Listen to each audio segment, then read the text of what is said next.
आजकल गाने में डबल मीनिंग नहीं बल्कि सीधे तौर पर अश्लीलता परोस दिया जा रहा है। इसका ताजा उदाहरण है सर के चुनर तेरे सर के। ये गाना देखिएगा, नोरा फतेही और संजय दत्त का एक नया गाना आया है। इसके गाने के रिलीज होने के साथ खुलेआम बहस स्टार्ट हो गया। ये गाना सिर्फ मस्ती के लिए है या सिर्फ अश्लीलता का एक माध्यम। इसको देखकर पहले लोग कहा करते थे कि डबल मीनिंग होगा, और गाना सुनते ही इन गाने का मतलब ही देखिएगा तो कुछ और निकल गया। इसके गाने के कुछ लिरिक्स, पहले उठा ले नीचे एक बूंद ना गिरे। यहाँ पे देखिएगा तो ये सवाल नहीं है कि इनके गाने के शब्द क्या हैं, बल्कि गाने का ये शब्द का मतलब क्या निकलता है। हालांकि पहले के गाने में देखिएगा तो डबल मीनिंग हुआ करता था। जो समझने वाले होते थे वो समझ जाते थे, और जो नहीं समझने वाले होते थे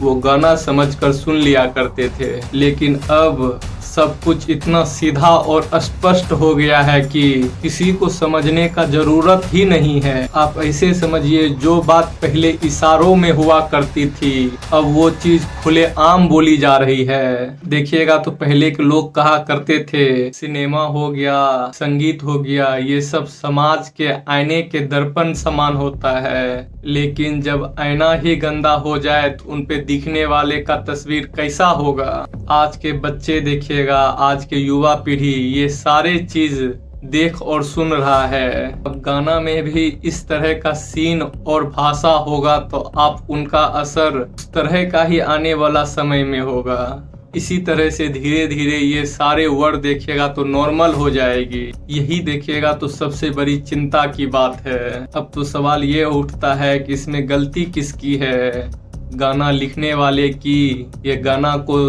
रिकॉर्ड करने वाले की, ये गाना पे जो डांस कर रही है इन सब की, या देखने और वायरल करने वाले की। और सच्चाई तो इनका यही है, जब तक ऐसे ऐसे गाने पर व्यू मिलते रहेंगे तब तक ऐसे गाने बनते ही रहेंगे। काहे कि इंडस्ट्री वैसा ही चीज बनाती है जो मार्केट में बिकती हो।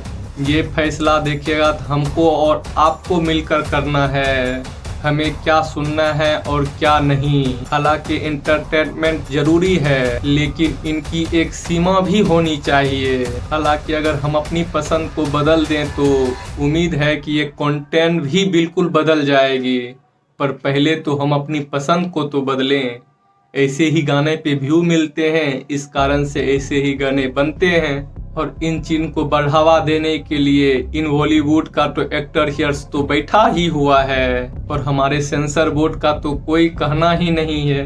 इनको तो कितनों खराब गाना इसको दे दीजिए और पैसा दे दीजिए, ये तो सब चीज में बिक जाने वाले हैं। अब बताइए, इतना अश्लील गाना को किस तरह से सेंसर बोर्ड पास कर देता है, और जब हंगामा होता है तब इन गानों को बैन कर देता है और रोक दिया जाता है। आप समझ रहे हैं, हंगामा होने के बाद, जो कि इनको पता था कि ये गाना रिलीज होगा तो हंगामा होगा, पर होने दीजिए।